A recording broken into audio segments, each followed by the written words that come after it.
I got another question. Go ahead. Are we gonna start right away, even if it's only just one or two people, or do we gonna give it a little bit more time? We can give it a little bit. We have someone joining right now. Okay.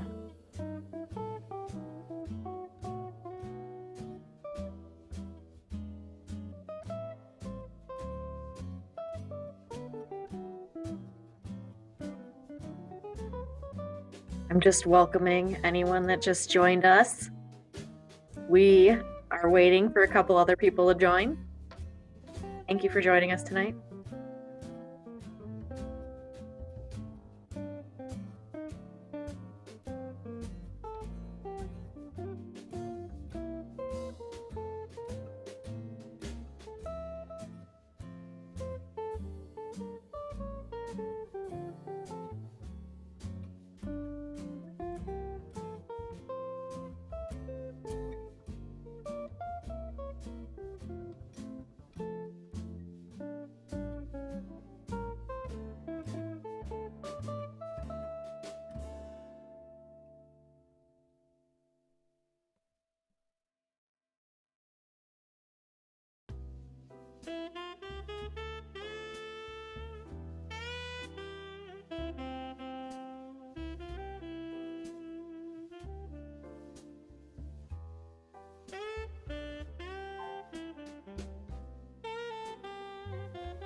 Good evening, everyone. Just letting you know we'll start in a minute or two. We're gonna let a couple people filter in. So thanks for joining us.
It appears the music has stopped. Oh, just kidding.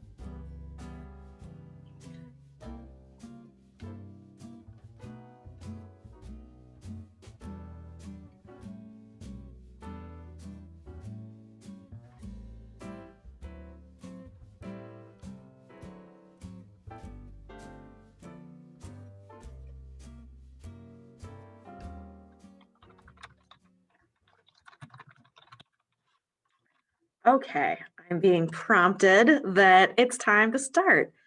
So thank you, everyone. Good evening. My name is Katie Rosenberg, and I am the mayor of Wausau, and I just want to thank you for taking some time here to participate in this listening session. We're holding a little more than half a dozen of these sessions to understand how our community has interacted with law enforcement in the past and what the expectations are moving forward. In addition to these listening sessions, we've also set up dedicated phone lines in English, in Spanish, and in Hmong, where folks can anonymously share their experiences. We also have an online form, and there's of course always snail mail. If you want to get all of the details about all of these options and the other listening sessions we're doing, you can find that at whips.org/WPD. WIPS is spelled WIPPS.org.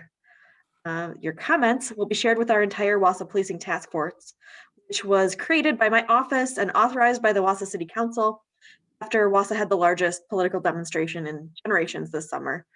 Nearly 2,000 people showed up to peacefully demonstrate and affirm that Black Lives Matter. And we heard you. We also wanted to be responsive, not reactive. So for the last several months, the task force has been meeting to learn about and assess Wausau's policing policies and practices. And they are ready to hear from you about your experiences, good, bad, indifferent, and to use these insights to provide community-led public safety recommendations to the public, to Wausau City Council, and to the Wausau Police Department about how best to protect the human health, safety, and general welfare of Wausau residents and visitors who come into contact with law enforcement. Now, we do have some members of the task force present tonight. I want to give a nod to Kaylee McCauley and also our task force chair, John Robinson, for attending tonight. Others will have access to your comments afterwards. And please know that this is a safe space for you to share your comments. There won't be any retaliation for sharing your thoughts or experiences. Thanks again for engaging with our community as we strive for excellence together. And just a quick note about this specific session, it was geared specifically towards communities of color, but of course, everybody is welcome. So thank you very much. I'm going to toss it over to our amazing moderator, Tanya. Thank you, Mayor Rosenberg. As she said, my name is LaTanya Campbell. I do have to go over some guidelines for what you can expect as far as being in this listening session. This is a public meeting and we are recording it so that we can accurately capture what is being said. If you would like to protect your identity or if you have additional things you want to say anonymously, please know that we want to hear your voice and that there are ways to participate. As Mayor Rosenberg mentioned, you can share a voicemail message, an email, letter, video, or audio, or you can also fill out an online form. The online form is the most confidential way to share your information and it will not be linked to your identity. For more information, again, contact whips.org/WPD. And this is also going to be posted in the chat room so that you can have it for future. If you are having any technical issues, we do have tech people on standby to assist. Please use the chat function and send your messages to the WIP staff for further assistance.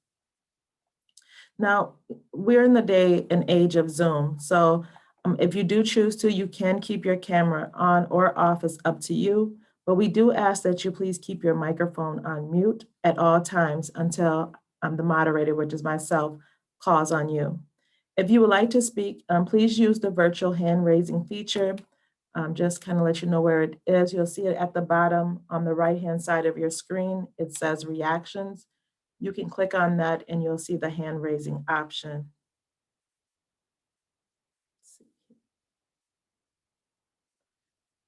So you can only speak one at a time, and just know that I will do my best to make sure that everyone has a turn.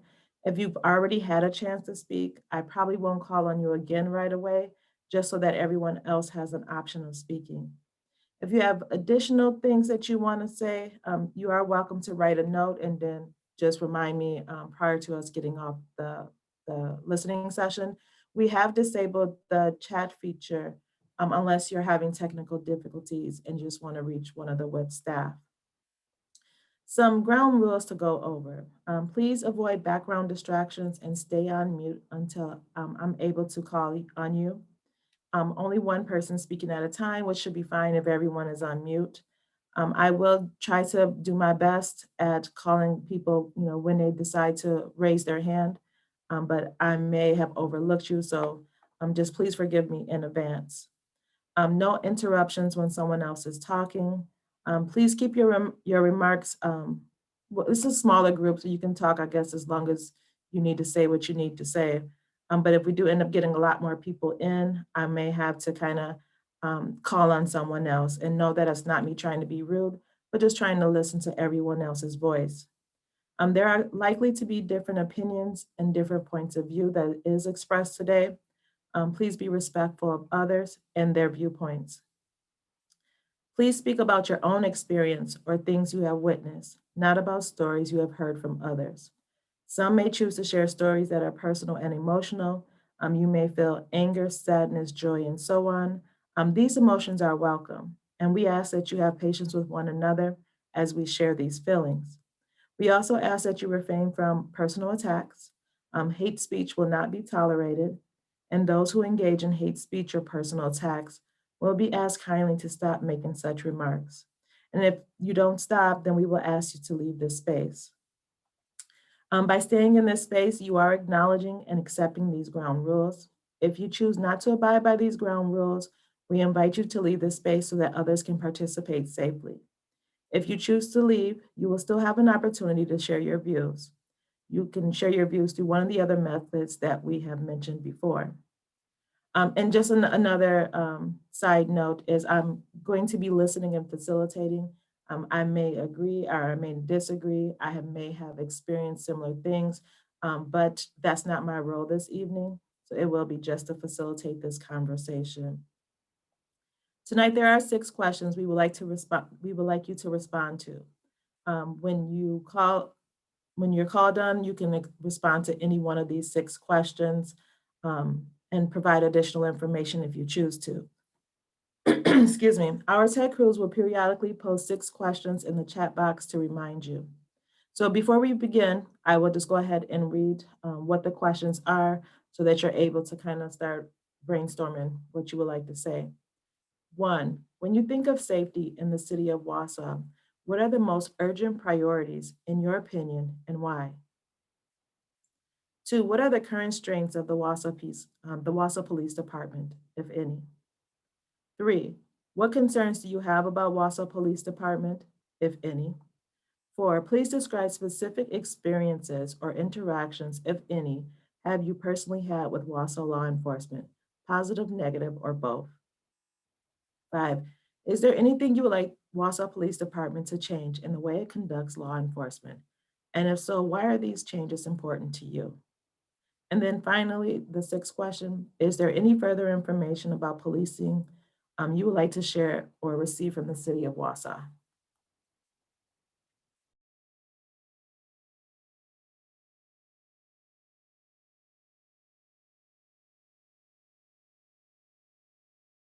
So again, you will see these 6 questions in the chat box.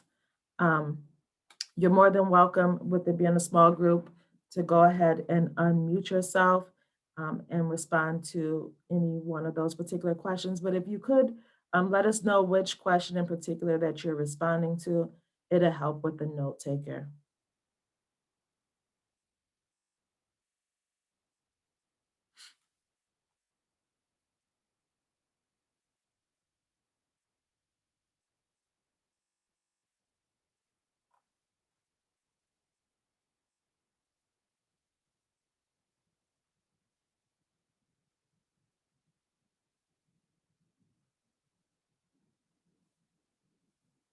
So why don't we go ahead and just start with the first question.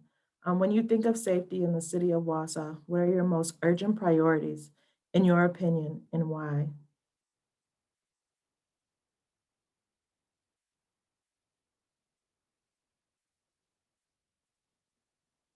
Would anyone care to chime in on that question?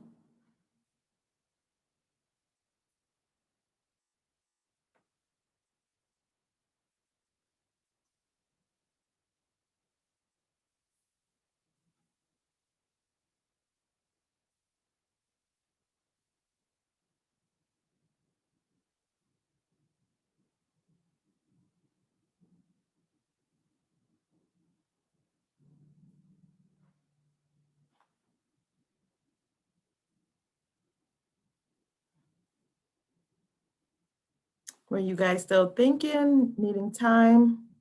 Or did you have a different question that you want to respond to?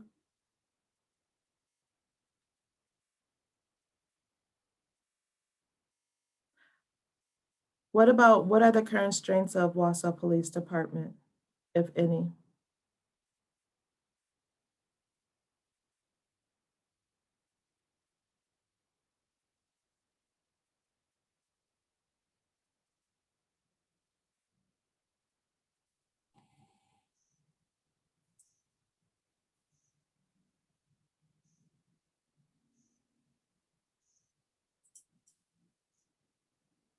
So has anyone had any personal experiences with Wausau Police Department here?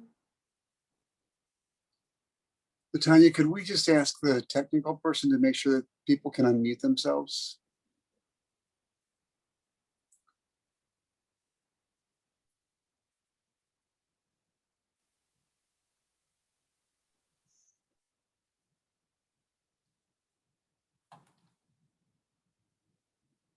Are they able to unmute themselves? They are able to unmute themselves. Okay, thank you.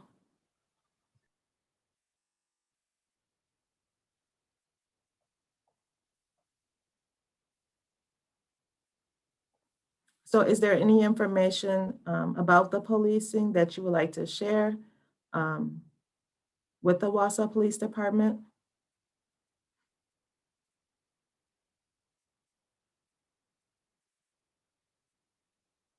I'm assuming with you being on the call that you wanted to say something. We would love to hear your voice.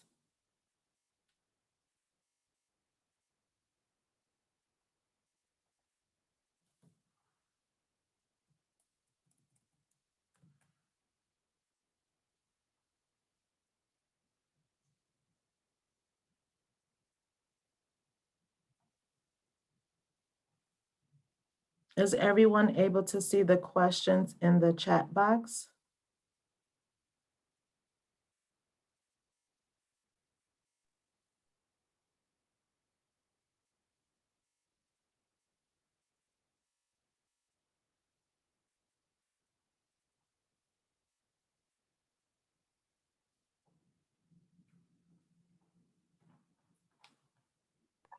I'm wondering if people just showed up to kind of get a vibe of what this was all about and figure it out first. Okay. Definitely, if you're interested in sharing your opinion or experiences.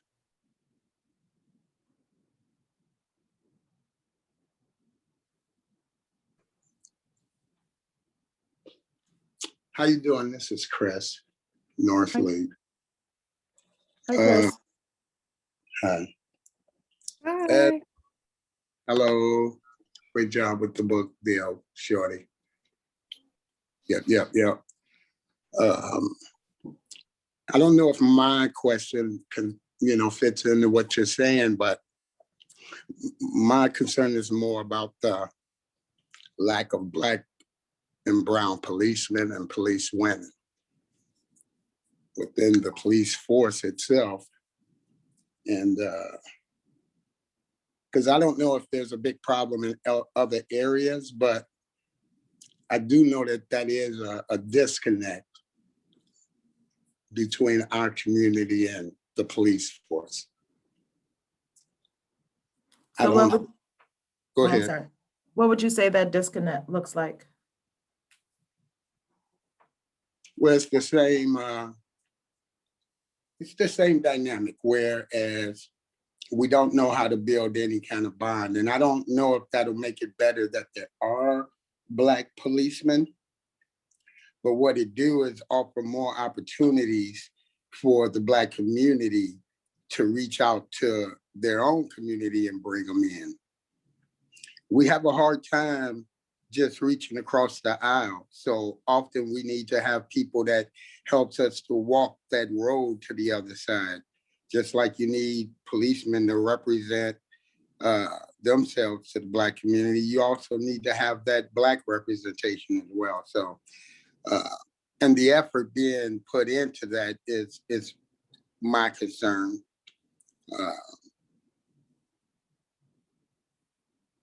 It's always going to be hard to get communities to speak on these subjects when there's been no apparent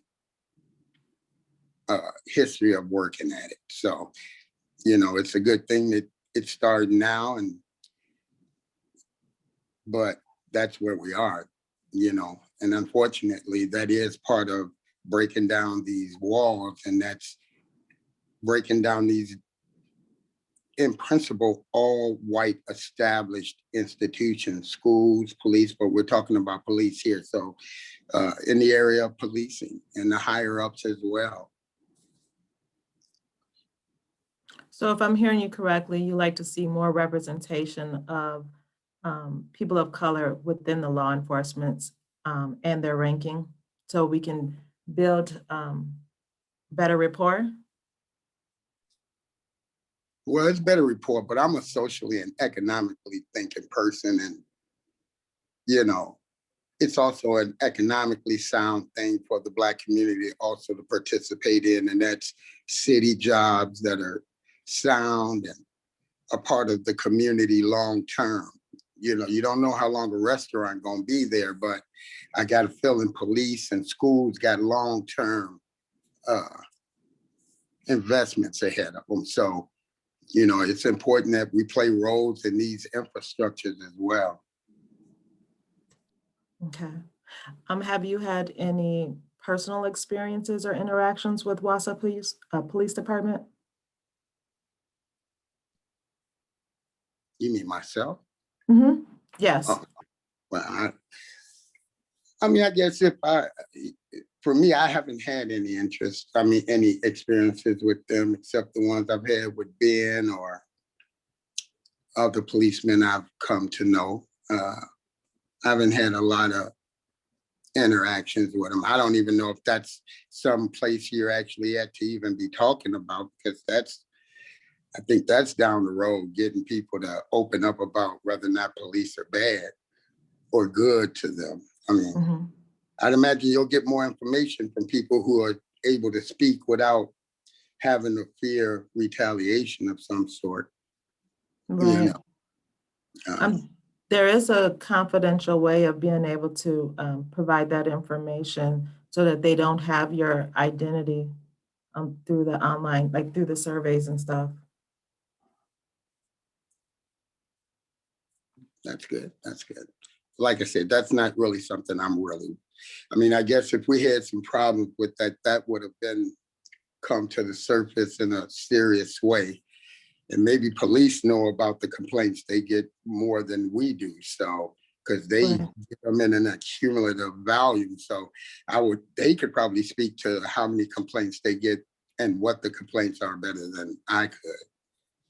That makes sense. So what do you think the Wausau PD can do differently to be able to attract Black applicants to the to the police force? I think it's no different than everything else. I think they need to uh, really work hand in hand with community to kind of evolve how, even though you've been doing something a certain way a long time and it hasn't benefited you, that means you have to do something different.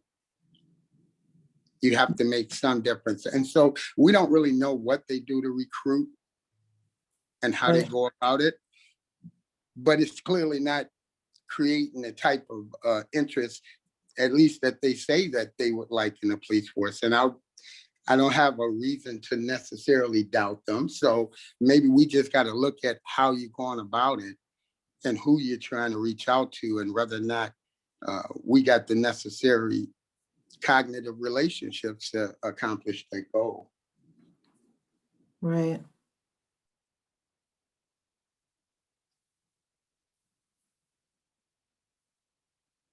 Did you have anything else you wanted to add? All this information goes back to the policing task force so that they're able to see what citizens are saying and what they can do better, what they're doing good, and so their strengths and opportunities. Is there anything else you would want to add? Well, I mean, my observance is there's got to be some acknowledgement. Something can't be right that when you're telling people to express their feelings for whatever the reason, they don't want to. So uh, that should be a red sign that something's not right, because the same people shouldn't be always showing up. I know there's people in this community that at least they say they are uncomfortable, but yet when it's time to do it, nobody is engaging. So we'll see at the end of this how many people actually participate, I guess. Yeah. Is there anything that you would want to suggest to the policing task force? No, they're new, you know, they're gonna do what they're gonna do, and you know, if it don't work, then maybe people can start lending a hand.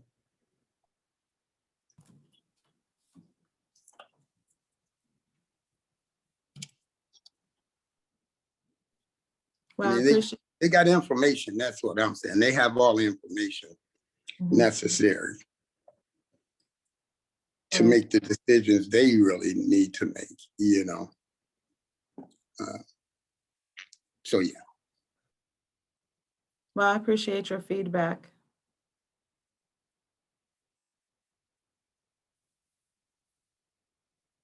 I think you muted yourself again. yeah, I did that on purpose. Yeah, thanks for making time to share your thoughts, Chris. I really appreciate that. No worries. So if I were to sum up, just the information that you provided, you would like to see some, Black people at Wausau PD, and through the ranks to increase that economic, financial stability. Is there anything else that they could do to improve how they're doing policing?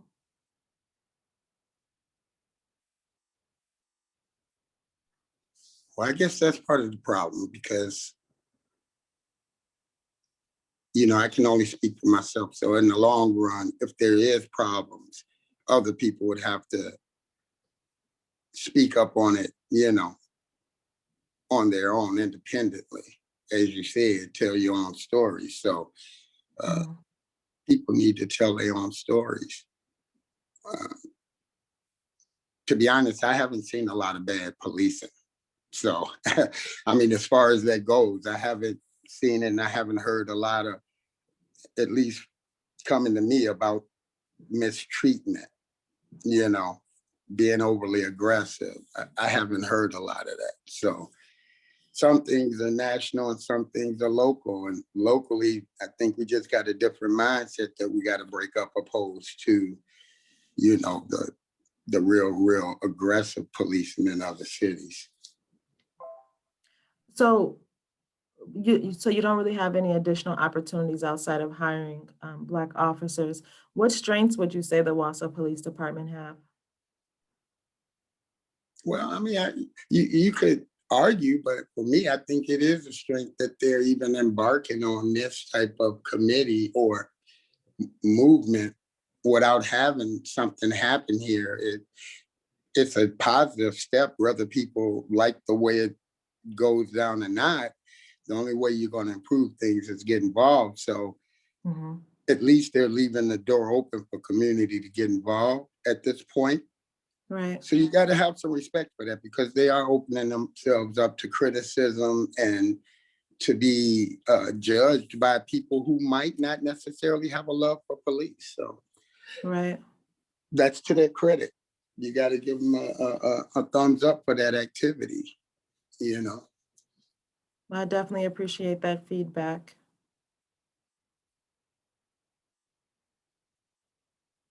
Is there any other messages you'd like us to pass along?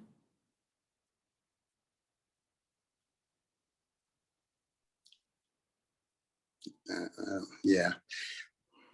Keep doing what you're doing to the best of your ability, but, you know, in order for change to happen, sometimes people are going to have to press a little bit more than what you might want.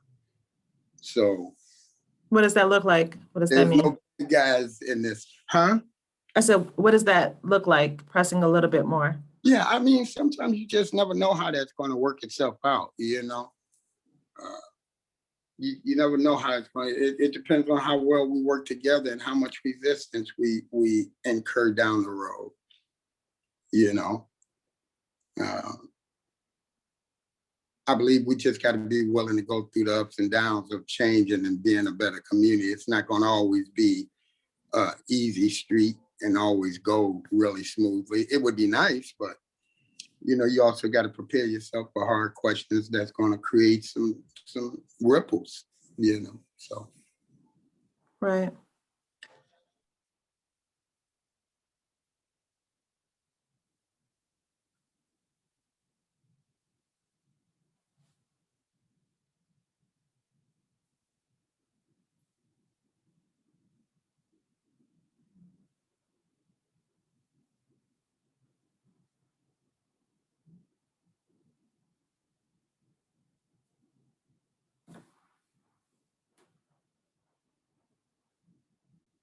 Did anything else come to mind?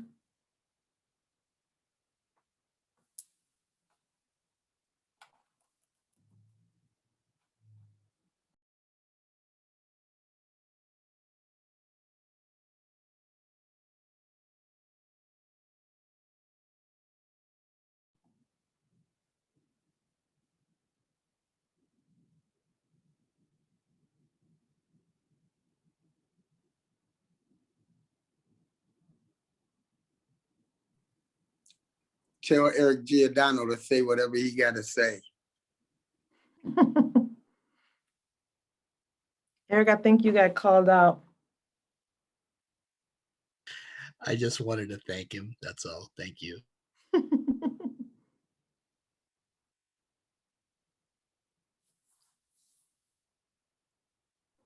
I think one thing we should acknowledge, this is where we are when we got to talk about policing in a non-antagonistic way, in a peaceful way. It's not easy. And even when you got people that's designed to sit around the table and do it, it's not an easy thing to do. And Right. so that's just where people are. You got people on here and, maybe they do just want to listen or learn. But, unfortunately, this is when you need 10, 20 people showing up, especially of color. And this is the last and least place you'll find them communicating at the point.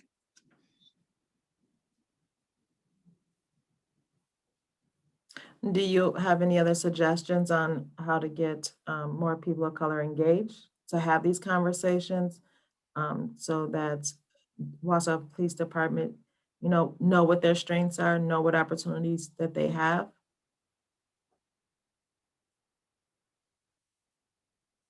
Well, you always got ideas. You always got ideas. I mean, and that would be probably something to talk about on a different day, but, I'm just pointing out some of the obvious. I'd like to hear what the mayor think, by the way. You have done a good job by putting this together, but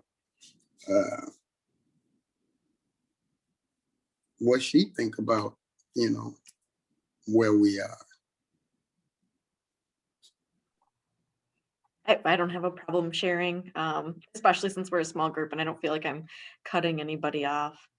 I guess it has been an interesting experience to put this task force together and listen to what the community's saying. I think what we're experiencing here in this listening session is not dissimilar to what we're experiencing at the task force level, where there was a lot of interest in the beginning of, setting it up, making sure that we had this venue to have these conversations. And, even to some of the consternation of people who are maybe in the profession and, concerns kind of second guessing me. Because it is a discussion that we haven't had in Wausau, and partially because we haven't necessarily needed it. It hasn't been brought to our attention. But the last several months of meetings, we haven't really had anybody in the audience for the public comment stuff. I've had a few people call me up and tell me that we don't need this policing task force and what's my problem. So it's been interesting. But to the police chief's credit, his goal is striving towards excellence, which I think is all of our goal here. So being willing to learn and figure out maybe there are holes. When you talk about recruiting, that's the one part where I took a note and I was like, I actually don't know. I know that we've been having fewer people who have been applying for jobs here. Why is that? When we used to have 100. What does that look like? And so I think that is a good discussion point, and that's great feedback. I'd also say that since we do have these anonymous ways for people to give feedback, maybe that is a little bit more comfortable. So, you know, that's kind of where I'm at. I'm checking out a note here I'm getting. Um, but I have something from Eric. Eric, maybe do you want to weigh in a little bit about the process? Yeah, I can now safely turn my video on because it's just Chris, so he can criticize my look better than anybody else. Hey, I really appreciate, Chris, what you had to say, and I think there is something to this. You know, why is it that when people are have an opportunity, and if we don't even know if they feel like there is a problem with the police, but why aren't people more engaged? And I think this kind of speaks to the second part of whatever this process is going to entail. Like, does the city want to have real public input, not just in terms of like, do we like you or don't like you, right? Like a little vote or something, but more like, okay, here are some concrete um, opportunities to have a dialogue, right? And that's what we talked about, that possibly we don't, I mean, I'm not going to say this is what's going to happen, but I mean, it's up to the city ultimately. But, if we get all this information and, we'll see what it says, what comes next? Does the information get, I'm not putting you on the spot, Mayor. I'm just saying this is rhetorical, but do you just take the information and say, okay, now that we know that people feel X about the police, then we can now make a recommendation? Well, maybe part of the process is here to show us or tell us that people need different ways to feel like they're involved, and simply doing a public listening session or even an anonymous way to report, maybe that's not enough. I mean, I'm not saying that's my conclusion. I'm just saying that's something, that you can have that conversation once we've gone through this and we see, are people serious about participating, and then maybe finding out, maybe that's what we do in the focus groups. Well, why didn't more African American men and women participate, if that ends up being the case? Or why didn't the Hmong community participate, if that ends up being the case? So I guess what I'm saying is there are opportunities, even as we hear or not from different people as we go through this process.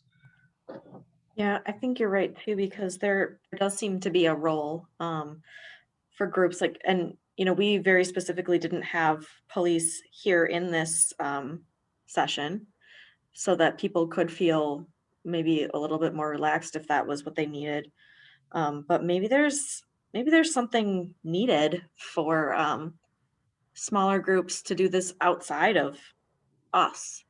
Like maybe we need the feedback to come from them specifically. I I don't know. I'm still kind of mulling it over, but I think at the end of the day, like the deliverables, we talked a lot about that. So what we saw nationally and even with the state is that they came up with a plan, like either 8 steps to kind of change the policy for policing, or I mean, President Obama's 21st century policing report is very robust and it has a lot of really good suggestions. And I suppose like one of the things we did go through on the task force was that report.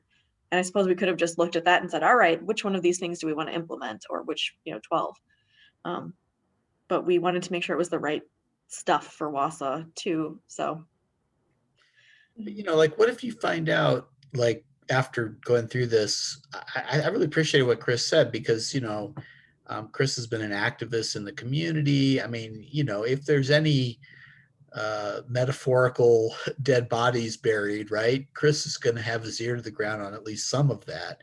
And and to hear Chris say, well, I don't really have any negative personal interactions with the police, which doesn't mean that he speaks for everybody of color or whatever. But what if we find that a lot of people, that we might have thought ordinarily would have showed up to something like this, or like, well, I don't really have, I mean, frankly, at a local level, our police looks pretty good, compared to some communities. I'm not saying that is the case or not. I'm just saying that what if that is the case, then um, does that mean that that's the end of the story, or is that just the beginning of the story? Right. So even if it's true, does that not mean that there are opportunities to improve relationships between police and people of color that really has nothing to do with necessarily, changing some macro strategy around policing, but maybe it's some other ways that the police can engage with certain communities. But you wouldn't know that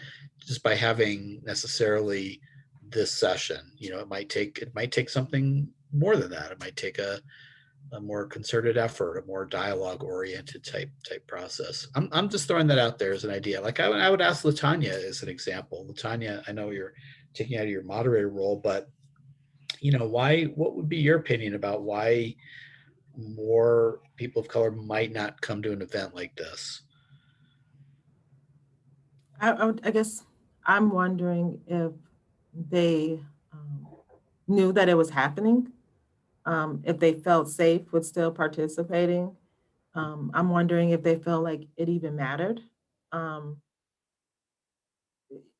I, we have so many different conversations where you're invited to the table, but there's no change. And what you're saying isn't taken in consideration, and that they don't even see you or see your struggle. So why should I, invest more time into telling people, how to treat me as a human? Um, that would be my guess. I also thought of something too as I was sitting here, and I'll be curious to see what, if anything, comes out of the anonymous reports. But there also is something to be said about if we come to these meetings and we have to share our own story. We can't say, well, this happened to so and so. I heard this. Like you have to say like that you had an interaction with the police, and there's still stigma with that. Like, well, why did you have interaction with the police? What were you doing wrong? You might have to admit to something like that for people to even grasp the entire story. And so, that kind of is embarrassing. Or even like, talking about family members. I know I don't have a ton of commentary about the police as far as my own personal experience, but I don't know that I would necessarily want to share about an experience about my parents getting arrested or, something of that nature, especially with people that you don't know. And then there's that added stress of like, what if you were a minority person and like you do have a positive thing to share about the police? There is something to be said about like, in general, there is an assumption that a lot of minority people are going to feel the same way, and so then you feel like you have to subscribe to what the larger group says, even if that's not like your own authentic experience. So I don't know, that's just something I kind of was thinking about in this too. Okay, to kind of piggyback off of what everybody was saying, I don't believe that we quite grasping the idea that you're talking about a community that is almost fed up with doing everything on somebody else's terms and somebody else's time, right? So these aren't terms that this community set up, and these aren't their times that they set up. And it almost feels like a constant, we as a city or we as a community will participate when we feel like it, and you just gotta be ready to pour your heart out whenever we're ready to listen. Even though I firmly believe we got to get to a place where it's fine if I show you affection, but affection without correction is just terrible for people who are trying to do things in a community, because that means we got to keep reliving these stories, but nothing good comes out of it, like Latanya says. And ultimately, dealing with this issue with police, it's not about their bad behavior, not that they don't have any. It's about preventive measures to me. What are you doing to prevent things from getting that bad? Everything can start out good, but it can truly erode and go into a bad situation if you're not taking any preventive steps. So this is about preventing a George Floyd. This is about preventing driving while Black. This is about the prevention of being singled out. Not that it happens, but now that we know that this has been a long-standing problem, we should be proactive as to how to resolve it. But at the end of the day, we're going to have to figure out a different way to get to the problem without really putting other people's lives and stories in a compromising place, because you could tell stories here, but there is clapback, as we call it. There is people who have dissent, and people will retaliate against others if they don't like what you're saying. And that's something we always got to carry over our head when we make public comments, that I don't know if my boss disagree or agree with me and watch that and want to decide to make his point. I don't know if that policeman is going to now dislike what I said and treat me differently. So we have that always with us, you know. So part of the problem getting over is that, you know, who are we doing this just to let people say who they are and where they are, and now they basically put themselves out there as a target? Or are we really trying to make some change? Because when you're making change, that means you're going to do something. Something has got to come from months and years of communicating besides a good feeling. And that's, at the end of the day, I think, what people are so hesitant to get involved with, because we've seen this all before, and it hasn't resulted, in all honesty, in significant changes in the way community operate, in the way even our conversation is respected. It's nothing more offensive than when you're trying to tell somebody your truth and all they give you is, that's not true. So we got to figure out some of these mechanisms. And that's why you just can't keep doing things the same way and not expect the same result. I think I'm more wanting to cater to the community that needs to be brought in than I am to the institution that needs to be seen as a decent institution, because the community has a history of being excluded. And that's not what police have. And so it should be honest more to make sure that these people know this is sincere, opposed to not giving their history and their experiences in history in America the weight that it deserves. Because even if George Floyd didn't happen to me, it happened to me in my heart and my mind. And this is not brand new. Tamir Rice, Emmett Till, these people happen to us in our spirit, so we carry it with us. So this is what I want people to take in consideration when they're saying they're trying to reach out to a community. It's like reaching out to a community that you've harmed, and you got to acknowledge that, so we can kind of do some healing and some building together. I would like to see if Wausau PD or the task force would invite, it's only a couple people that's doing anti-oppression work, the same people doing anti-oppression work, but I would invite them to invite the people of color that are doing anti-oppression work here, and just have a conversation, not specific to those questions, but about maybe lived experiences, but also about that historical piece, about microaggressions, about implicit biases, because sometimes you have an experience that, you know, you feel some kind of way, but you can't necessarily put your finger on it. If you tell that story out loud, that doesn't necessarily mean that someone's going to understand how you feel, you know, how you perceive that situation. So I would invite them to actually just have a conversation. I agree with that. I really like that idea, Latanya.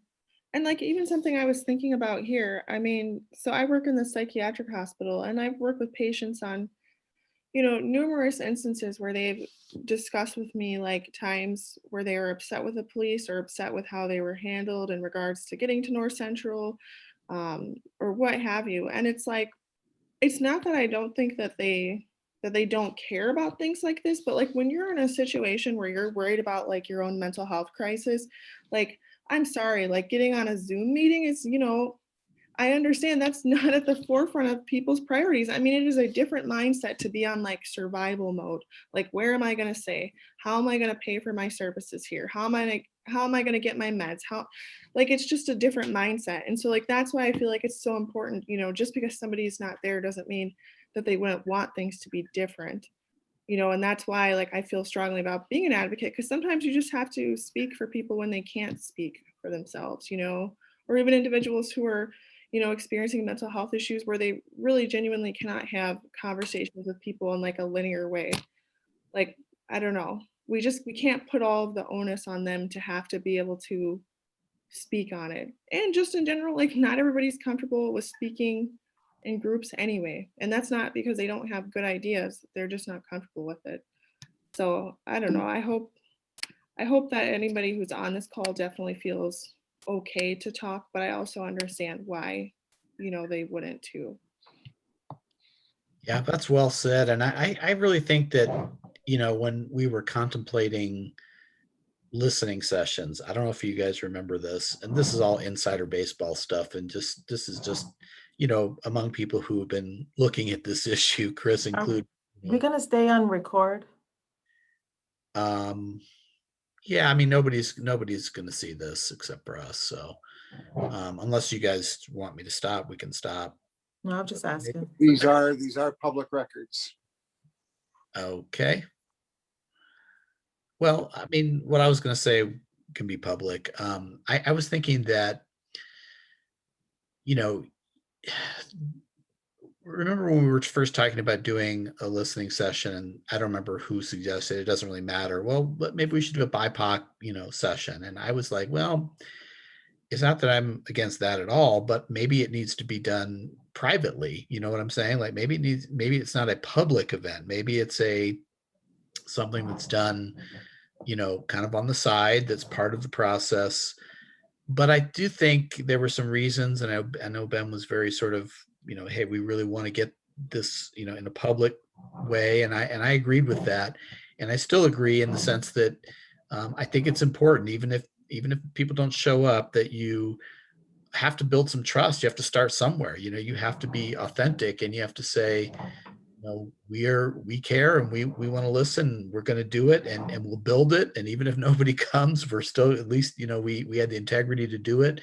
But a lot of what's been raised today is really instructive and helpful, because it's like, well, you know, that's not how we're going to reach these people. And I think that doesn't negate the effort and what we were trying to accomplish, but it does speak to the need to do other things and to think through, okay, well, if they aren't going to participate in this manner, if the anonymous report process that we have also doesn't generate a lot of participation by certain communities, then, you know, we have to think about how do we reach those communities. And I think, you know, a lot of Chris's and Latanya and Kaylee, your insights have been really, really important, I think, to hear. You know, I think, you know, we're all used to doing things on our terms, you know, the terms of the privileged members of society, and how we want to do things and how we see things.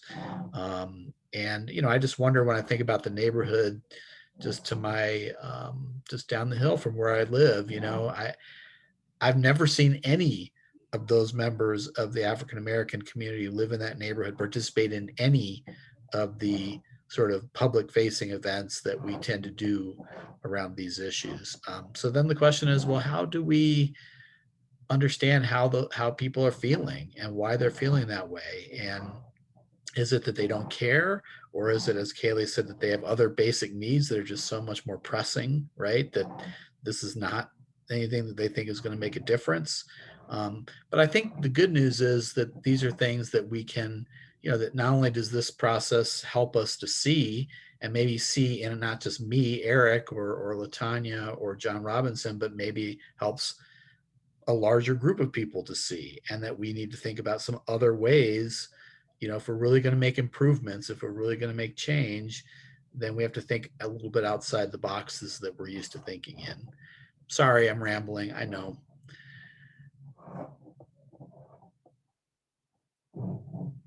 At the end of the day, that's where we're at. Becoming more experiential and creative about how we want to go about doing it in the first place. And are we catering to the people we're trying to bring in, or have we set a standard that is so cut and dry that how they actually are feeling about it don't even matter? I don't think it's always got to be based on something negative. It don't have to be based on a negative event. You know, Kaylee was talking about mental health. Well, you know, what positive things can we create for mental health in this community? Because, you know, Black mental health is an issue. And, you know, Black people who are seen with a mental problem are seen basically like a criminal and not like a person struggling from something. So how do we fix that? You know, how do you create ambassadors from both communities to combine and create actual structures for that? You know, sometimes people just want to see you do something tangible, you know, that's for them and directed toward them, something tangible. And it don't always have to be about, well, we're railing against the police. It's like Kaylee said, sometimes people don't want to be boxed in and dislike police. That's a terrible position to be in. Some people actually have gotten to know police and actually like them and recognize that not all police are bad, and Black police can be just as bad as white police. Some people recognize that, but you don't want to say that in public. So, you know, do we have to keep trying to put people in that position in the first place? How can we make that fact something they can live out and make useful? Because maybe they could be a good model of that. Hey, maybe we are just using too much of a broad brush to try to talk to everybody. Because sometimes it's like Black people are treated like a monolith, like we all think one way, we all live one way. You know, we don't respect any differences sometimes. That's hard on us because we can't go outside that border. You know, and so I think we got to give people more of a room to just learn how to speak freely, opposed to, because policing is this is such a hot topic to jump in on and say, let's build community around policing. That's a toughie, you know, but it's still good. It's still a good one. I agree with you. It's a good thing to tackle, you know, because why not build bonds when it is peaceful, you know? So I agree with you. The good news is, like, if you think about it, one of the things that, you know, we've heard from the police is that there's a lot of anxiety, and some of that has spilled over even into some of the comments that we're starting to receive, Mayor Rosenberg, you know, from people. I think there's a lot of people who've gotten the word that, oh, there's a listening process, so I'd better give you all my positives right now, you know, about how great the police are. And that's fine. I don't think there's anything wrong with that at all. But there's a lot of concern that, you know, maybe somehow this is going to, I don't know, be used against the police. And I think what we're hearing tonight, and I know it's only like a couple voices, but it's actually kind of heartening because, you know, rather than some kind of a negative spin, like, oh, you know, let's all gripe about the police and tell what's negative. Maybe it's helping us to see that there are opportunities to have very constructive conversations once we get past the, hey, did you have a chance to say what you wanted to say? Okay, now that you've had that chance, what do we do and how do we do it in a constructive way? So this actually, I think, despite the fact that maybe not a lot of people showed up tonight, as in none other than my friend Chris, you know, there can be some interesting things that can come out of this. You know, constructive criticism is always healthy. You know, I think it sucks, but it's healthy because first for me, I feel like if I don't show up, then what do I got to say when something happens? But, you know, this should say to everybody involved that we got to do something different. We just got to do something different. We got to try something different. And we don't know what that is because doing something different sometimes is meaning trying to do something really new. And sometimes doing things new for everybody is scary. but we got to do something different because we got to get more people in the room feeling comfortable, because that's the only way you're going to really feel like this is your city, your police force, your captain, your mayor, that they're actually working for you and not against you. That's that turn that we're trying to make. You know, that I think that requires us taking a different approach to this subject matter and trying to just kind of think more how to cater it around the community that we have here and what's here. You know, is it a lot of criminal, you know, is it a lot of people who have gotten records? It's a big issue. Kaylee said it. Nobody wants to come forward if they know they have a criminal record, or they've engaged in a crime, or they've been busted for weed or whatever. They don't want to come forward. You know, so we got to start thinking about what's the community here. What's stopping the professionals from coming forward? There's professionals here. What's their preventive? What's preventing them? You know, so I think you need people from that whole, you know, array of voices, so you can kind of get a feel of what the community is and isn't. You know, if it's good, you don't need to change much. You just got to build on what you're doing. Yeah, You know, I think Go that's ahead. the positive, right? Because like you know, in a wonderful scenario, right? Okay, I'm a glass half full person. You find out that, yeah, there's a few experiences, but they've been rare exceptions maybe, and most of it is positive. Oh, that would be a wonderful finding. That would be an opportunity then to build, as you're putting it, sort of constructive ways of doing things in the future, right? I mean, I think it could be a great starting point. I think this point we're in now is not about constructive conversation. Let's face it, this point is just about listening and what are people saying and how are they saying it. But I think, and I'm gonna take off my facilitator hat again, but I think the purpose of this listening session is to gather data, right? And on one hand, what that feels like is that people's personal experiences are not valued, that it's only valued if you have a particular number of people saying the same thing. But just one instance is too many. And it's the police department and the relationship with the community is not a good, bad binary.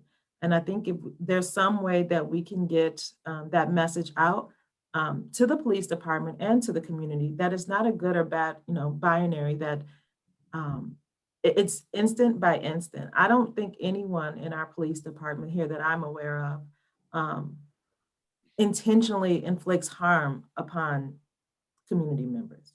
Now, that doesn't mean that, you know, they intended one way and their impact was another. But if we can, like I said, get away from that good and bad binary and actually sit down and have a conversation and value everyone's experiences and own that and learn from it, I think we can get a lot further.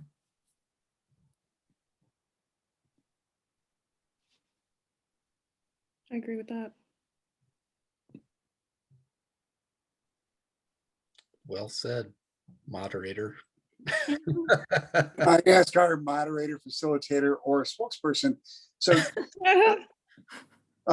Tanya, who are the anti-oppression workers that you would like to have come before the task force? So you have three of them on here. Yeah, three of us on here already. So me, Kaylee, and Chris. Well, Kaylee's a member. So Right. Chris, Daryl. Hey, Chris and Kaylee, y'all jump in. Jeanette Arms. Shirtisha, Isaac, my brother. can you give me those names in an email, Kaylee? Mm-hmm.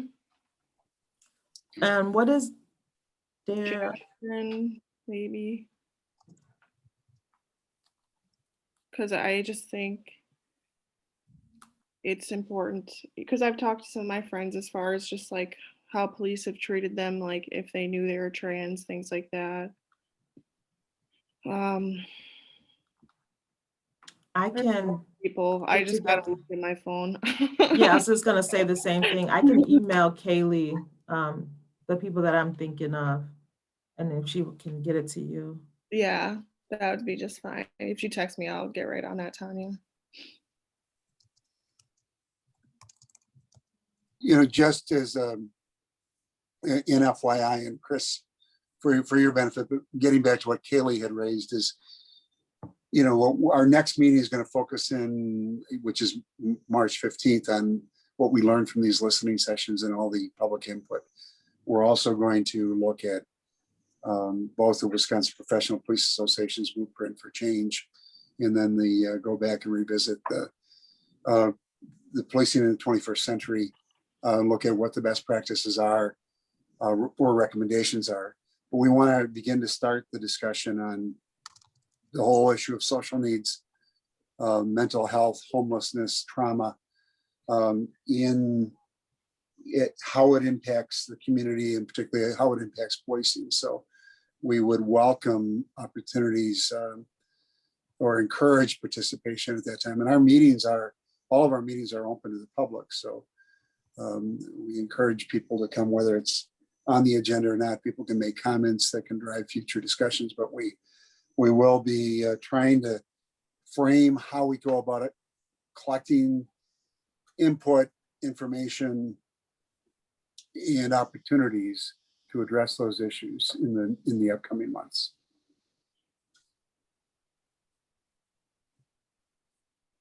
Good to hear.